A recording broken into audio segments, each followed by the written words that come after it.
कहानी शुरू होती है 1993 में एसपी ऑफिस कोट्यम से, जहां हम एक सस्पेंडेड एसआई आनंद को देखते हैं जो 10 महीने पहले सस्पेंड हुआ था। आज उसे एसपी ने मिलने के लिए बुलाया है। वहां पास में पुलिस वाले के साथ बैठा आदमी कहता है कि इसे जानते हो, ये वही है जो लवली मंथन केस में था। कभी भी कोई गलत काम करने का मन हो तो इसका चेहरा देख लेना, गलत काम नहीं कर पाओगे। कुछ देर बाद वहाँ एक जूनियर ऑफिसर आया और कहने लगा कि आपको बहुत दिनों बाद देखा है। वो उसका बहुत सम्मान करता है और सैल्यूट करता है। आनंद बहुत गर्व महसूस करता है और पुराने दिनों को याद करता है जहाँ उसके पिता भी रिटायर्ड पुलिस ऑफिसर थे और उसने भी पुलिस फोर्स ज्वाइन की। आनंद एक बहुत ही ईमानदार ऑफिसर है। छोटा बड़ा कोई भी क्राइम हो वो किसी को नहीं छोड़ता है। उसकी टीम में 3 पुलिस वाले और है जो उसके अच्छे दोस्त भी हैं। एक दिन जब आनंद स्टेशन पहुंचा तो वहाँ एक आदमी अपने दोस्त के साथ रिपोर्ट लिखाने आया था। जब आनंद ने उनसे बात की तो उस आदमी ने बताया कि उसकी 3 बेटियां हैं। मंझली बेटी का नाम लवली है, वो कॉलेज में पढ़ती है। वो कल सुबह एग्जाम का हॉल टिकट लेने के लिए घर से निकली थी। पहले तो हमें लगा कि वो अपनी सहेली के यहाँ पढ़ने रुक गई होगी, क्योंकि अक्सर वो परीक्षा के टाइम पर ऐसा करती है। आदमी ने बताया जब मेरी बेटी घर नहीं आई तो मैं उसकी सहेली के घर गया, मगर सहेली ने बताया कि उसने उसे आखिरी बार कॉलेज में ही देखा था। फिर घर के पास वाले बस स्टॉप पर जो दुकान है वहाँ काम करने वाले ने बताया कि उसने लवली को बस से उतरकर घर जाते देखा था और उसकी बात भी हुई थी। तब दुकान के पीछे 2 लड़के खड़े थे। वे लवली के निकलते ही उसके पीछे हो लिए। एक पुलिस वाले ने बताया कि सर वे लड़के तो पक्के बदमाश हैं। आनंद चलते चलते कल्पना करने लगा कि कैसे उन लड़कों ने लवली को रोका होगा, फिर जबरदस्ती अपने साथ ले जाने की कोशिश की होगी। इतने में उन लड़कों का घर आ गया। पुलिस देखते ही वे लोग छुपने लगे। उन्हें पकड़ पकड़ कर पुलिस स्टेशन लाया गया। आनंद ने बताया कि तुम्हारे लवली को जबरदस्ती घर ले जाने तक की कहानी मुझे पता है, अब आगे की तुम बताओ। उन लड़कों ने कहा सर हमने उसे रोका जरूर था, पर वो हमारे घर नहीं आई। उसी वक्त मछली बेचने वाला वहाँ आ गया था। वो लवली के घर मछली देकर आ रहा था। बाद में जब आदमी से पूछा गया तो उसने उस दिन घर में मछली बनने की बात बताई। इसका मतलब लड़के सच बोल रहे हैं। लवली का घर के इतने पास से गायब होना कोई गुमशुदगी का केस नहीं है। हमें उसके घर जाना होगा। घर पर पता चला कि लवली काफी रिलीजियस थी। उसकी बहनों ने भी बताया कि वह अक्सर, लवली की बड़ी बहन ने कहा कि उसने सीधे घर आने का ही बोला था, परंतु छोटी बहन ने उसके अक्सर मोनेस्ट्री में पादरी थॉमस से मिलने जाने की बात बताई। आनंद ने पूछा कि ये मोनेस्ट्री कहाँ है। वो तुरंत वहाँ जाना चाहता था, लेकिन एक पुलिस वाले ने कहा कि सर इससे मामला बिगड़ सकता है। ये और पादरी दोनों अलग समूह के बंदे हैं। आनंद ने कहा मैं पता लगा कर रहूंगा, तुम्हें साथ आना हो तो आ सकते हो। उनके मोनेस्ट्री पहुँचने से पहले ही पादरी के समूह के लोग वहाँ इकट्ठा हो गए। आनंद ने जब अंदर जाना चाहा तो उन्होंने रोक दिया और फिर हाथापाई शुरू हो गई। इतने में इंस्पेक्टर वहाँ आ गया और पुलिस वालों ने लोगों को डंडे मारकर वहाँ से भगाया। उसने आनंद को चिल्लाया और कहा कि तुम्हें इस बारे में मुझे बताना चाहिए था। एक कांस्टेबल खबर लेकर आया कि कुएं में एक लाश मिली है। उन्होंने बोरी में भरी लाश को कुएं से बाहर निकाला। बोरी खोलने पर मालूम हुआ वो लवली की ही लाश है। उसके पिता बहुत दुखी थे। इसके बाद इंस्पेक्टर ने लड़कों को बहुत मारा, लेकिन वे लोग गुनाह कबूल नहीं रहे थे। आनंद ने कहा सर मछली वाले ने भी वही बताया जो ये बोल रहे हैं, लेकिन इंस्पेक्टर के अनुसार उसके जाने के बाद इन्होंने फिर से लवली को पकड़ लिया होगा। फिलहाल इस केस का जिम्मा एक एसपी को दिया गया है। तुम कुछ उल्टा सीधा मत करना।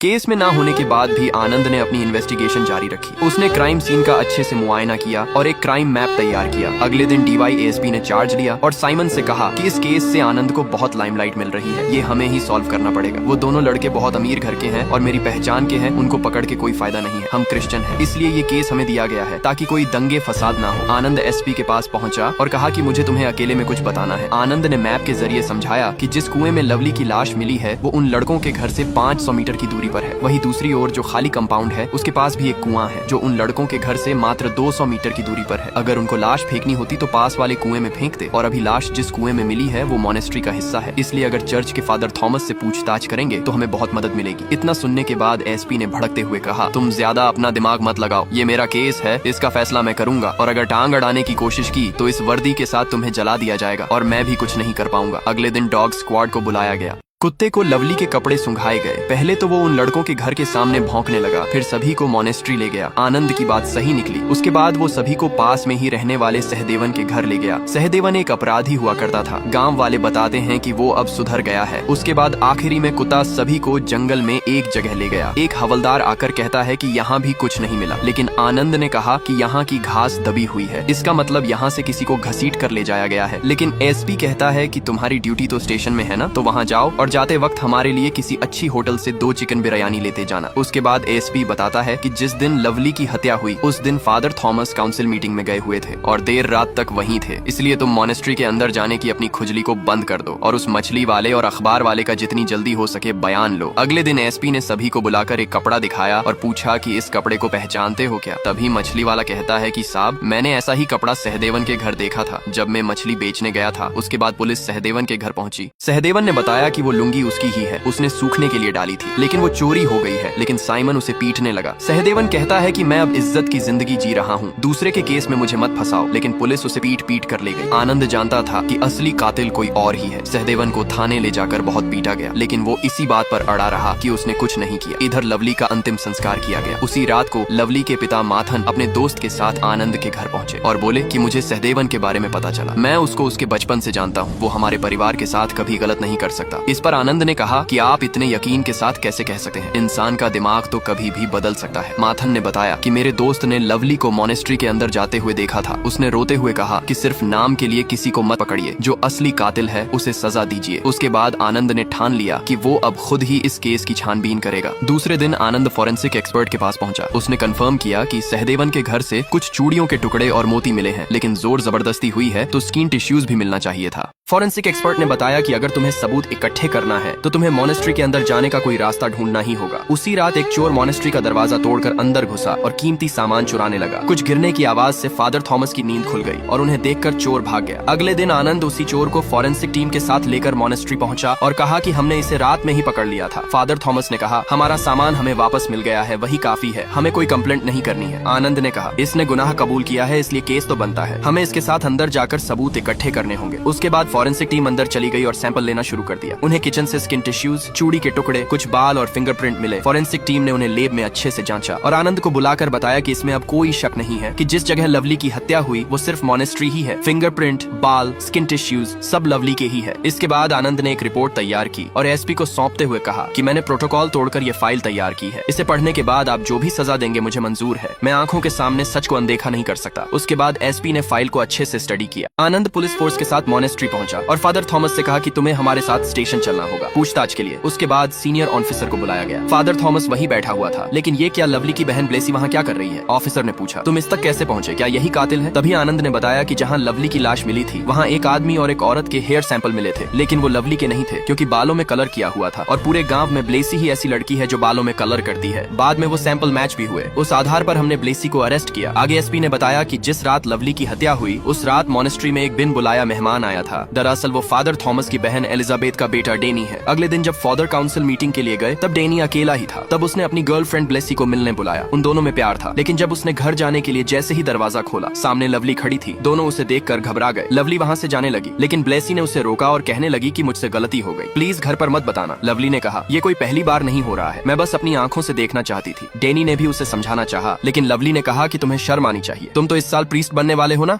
अचानक मॉनेस्ट्री में कोई आ गया। लवली जैसे ही जाने के लिए आगे बढ़ी, डेनी ने उसका मुंह दबाया और जबरदस्ती उसे अंदर ले जाने लगा। ब्लेसी ने दरवाजा बंद कर दिया और कहने लगी कि क्या तुम यह चाहती हो कि हमारे बीमार पिता और बीमार हो जाए? और फिर खिड़की से देखा तो बाहर पोस्टमैन खड़ा हुआ था। वो उसके जाने का इंतजार करने लगी। इधर डेनी लवली को रोके हुआ था, लेकिन सांस रुक जाने की वजह से उसकी वही मौत हो गई। उधर पोस्टमैन भी चला गया। ब्लेसी ने वापस आकर देखा तो लवली मरी हुई पड़ी थी और डेनी एक कोने में घबराया हुआ बैठा था। फिर दोनों ने लाश को घसीट कर किचन में छुपा दिया और ब्लेसी घर के लिए निकल गई। उसने रास्ते में एक कुआं देखा। वो बहुत ज्यादा घबराई हुई थी। जब वो खाने के टेबल पर थी तब उसके पिता कह रहे थे कि लवली को हॉल टिकट लेने में इतनी देर कैसे लग गई। उन्हें लगा शायद अपनी सहेली के यहाँ रुक गई होगी। रात हो चुकी थी। उसके पिता लवली को ढूंढने निकल चुके थे और ब्लेसी भी लाश को ठिकाने लगाने निकल गई। रास्ते में उसने सहदेवन के घर के बाहर सुख रही लुंगी साथ में ले ली। डेनी ने लवली के हाथ बांध दिए और उसे एक बोरे में भर दिया। उसकी किताबें भी उसमें रख दी। फिर डेनी ने बोरे को कंधे पर उठाया और दोनों साथ साथ चलने लगे। अधिक वजन होने की वजह से उससे लाश को उठाया नहीं जा रहा था। वो उसे घसीट कर ले जाने लगा। डेनी की हालत बहुत खराब हो चुकी थी। डेनी ने ब्लेसी से कहा कि सहदेवन के यहाँ सब देर से सोते हैं, तुम अपने घर चले जाओ, बाकी का काम मैं कर लूंगा। एसपी राजा गोपाल ने बताया कि उसी रात डेनी मॉनेस्ट्री से जा चुका था। यूं अचानक चले जाने से फादर थॉमस को भी उस पर शक हुआ था। अगले दिन आनंद और उसकी टीम डेनी को गिरफ्तार करने पहुंचे। फादर थॉमस ने खुद उसे पुलिस के हवाले किया। रात भर कस्टडी में रहने के बाद सुबह आनंद ने उसे हथकड़ी लगाई और कोर्ट के लिए निकलने ही वाला था। तभी एसपी राजा गोपाल का फोन आया। उन्होंने आनंद को बताया कि कोर्ट के बाहर मीडिया और भारी भीड़ जमा है, तुम्हें सतर्क रहना होगा। उसके बाद आनंद डेनी को भीड़ के बीच कोर्ट लेकर पहुंचा। सीढ़ियों पर आनंद किसी से बात करने लगा। तभी अचानक डेनी आनंद को धक्का देकर सीढ़ियों से नीचे कूद गया और भीड़ का साथ पाकर वहां से फरार हो गया। आनंद और उसके साथी उसका पीछा कर रहे थे, लेकिन वो हर बार पुलिस को चकमा दे रहा था। अचानक भागते हुए वो रेलवे ट्रैक पर चला गया। आनंद ने जब उसके पास जाने की कोशिश की तो उसने ट्रेन के सामने कूद कर जान दे दी। उसके बाद अदालत ने आरोपी की पुलिस कस्टडी में मौत होने की वजह से आनंद और उसके साथियों को जांच पूरी होने तक सस्पेंड कर दिया। उसके बाद कहानी वर्तमान समय में चली जाती है, जहाँ एसपी राजा गोपाल ने आनंद को मिलने बुलाया है और कहा कि तुम्हारा सस्पेंशन रोकने के लिए मुझे मिनिस्ट्री। एसपी राजा गोपाल ने ने आनंद से कहा कि जिस तरह तुमने लवली माथन केस को सॉल्व किया उस वजह से मुझे तुम पर भरोसा है और मैं तुम्हें और तुम्हारे साथी पुलिस वालों को श्रीदेवी मर्डर केस की फाइल दे रहा हूँ। ये हत्या 6 साल पहले कोट्टायम के चेरुवल्ली गांव में हुई थी। वहाँ की local police, crime branch, SIT team ने छानबीन की, लेकिन वो इस केस को सॉल्व नहीं कर पाए। वहाँ का SP होने के नाते ये केस मुझे दिया गया है और मैं तुम्हें दे रहा हूँ। अगर तुम्हें मुजरिम मिल जाता है तो कोई एक्शन नहीं लेना है, सिर्फ मुझे रिपोर्ट करना है। अगर तुमने ये कर दिया तो कल तक जो तुम्हारी आलोचना कर रहे थे वो तुम्हें सलाम ठोकेंगे। उसके बाद आनंद ने अपने साथियों से बातचीत की। उनमें से एक नहीं माना, लेकिन आनंद ने बाद में सभी को मना लिया। उसके बाद वो चारों चेरुवल्ली के लिए निकल गए। लेकिन वहाँ पहले से अनाउंसमेंट हो रहा था कि 6 साल पहले हुए श्रीदेवी हत्याकांड में लोकल पुलिस और क्राइम ब्रांच ने चेरुवल्ली के लोगों को मानसिक और शारीरिक रूप से प्रताड़ित किया था। और एक बार फिर सरकार ने छानबीन के लिए एक टीम भेजी है, लेकिन इस बार हम चुप नहीं बैठेंगे। ऐसा हमारे गांव के प्रेसिडेंट श्री PV पायलो ने कहा है और चौराहे पर एक रैली का आयोजन किया है। जब वे गांव में पहुंचे तो PV पायलो सभी को संबोधित कर रहा था कि मैं इस गांव का मुखिया हूं, मुझे बताए बिना वो लोगों को छानबीन के लिए कैसे भेज सकते हैं। इस बार अगर किसी को भी तकलीफ हुई, आगे PV पायलो ने कहा कि जो लोग यहाँ छानबीन करने आ रहे हैं उन्होंने एक प्रीस्ट को झूठे केस में अरेस्ट किया था और ट्रेन के सामने धक्का देकर मार दिया। अगर मेरे गांव वालों को परेशान किया तो मैं उन्हें छोड़ूंगा नहीं। और अब मैं सदानंद मास्टर को मंच पर आमंत्रित करता हूँ। तभी एक साथी ने आनंद से कहा कि सर अब हम यहाँ से चलते हैं, अगर किसी को पता चला तो प्रॉब्लम हो जाएगी। आगे जाकर उन्होंने रविंद्रन नायर का पता पूछा जो एक रिटायर्ड पुलिस वाला था। वे चारों उसके घर गए। उसने बताया कि सच कहूँ तो गांव वालों की कोई गलती नहीं है। जांच के नाम पर लोकल पुलिस और क्राइम ब्रांच ने उन्हें बहुत परेशान किया, लेकिन यहीं का निवासी होने की वजह से मैं सभी टीमों का हिस्सा था, इसलिए गांव वालों ने मुझे भी अपना दुश्मन मान लिया। वैसे तो मैं अपनी बेटी की शादी में व्यस्त रहूंगा, लेकिन SP साहब ने कहा है तो जितनी हो सकेगी मदद करूंगा। फिर उसने पत्नी से दूसरे घर की चाबी लाने को कहा। वो निकले ही थे कि तभी PV पायलो गांव वालों के साथ आ गया और पूछा कि ये लोग कौन हैं। रविंद्र ने कहा कि मेरे दोस्त है, लेकिन उनमें से एक ने कहा हमें बेवकूफ मत बनाओ, हमें सब पता है और आप भी अब वर्दी नहीं पहनते। उसके बाद उनमें झड़प होने लगी, लेकिन सरपंच ने सभी को शांत कराया। उसके बाद आनंद ने कहा कि मैं SI हूँ, मैं वादा करता हूँ कि हम किसी को परेशान नहीं करेंगे, हम सिर्फ नाम के लिए जांच करने आए हैं ताकि क्लोजर रिपोर्ट बना सकें, हमारा यकीन कीजिए। PV पायलो ने आनंद से कहा कि अगर तुम सच कह रहे हो तब तो ठीक है, और अगर झूठ बोल रहे हो तो फिर तुम्हारे लिए अच्छा नहीं है। उसके बाद रविंद्र ने बताया कि गांव में सिर्फ रेवम्मा ही कपड़े सिला करती थी। उसी की बेटी श्रीदेवी थी जिसकी हत्या हुई थी। किसी फाइनेंस कंपनी में काम करने वाले जॉर्ज ने उसे धोखा दिया, लेकिन उसके भाई पोडियन ने सब कुछ जानते हुए भी रेवम्मा से शादी की। शुरू में तो दोनों खुशी से रहा करते थे, लेकिन बाद में पोडियन रेवम्मा को झूठन समझने लगा और उसे टॉर्चर करने लगा। बात इतनी बढ़ गई कि बाद में पुलिस और पंचायत को बीच बचाव करना पड़ा और पोडियन को घर से निकाल दिया गया। उसके बाद घर की जिम्मेदारी रेवम्मा के कंधों पर आ गई। वो कपड़े सिलती और उन्हीं पैसों से घर चलाती। आनंद ने पूछा फिर पोडियन अब कहाँ है? रविंद्रन ने बताया वो भी यहीं है। दरअसल क्राइम ब्रांच की जांच में मुख्य आरोपी वही था। हत्या से 2 दिन पहले वो रेवम्मा के घर गया था और झगड़ा भी किया था, जिसकी वजह से रेवम्मा को भी यही लगता था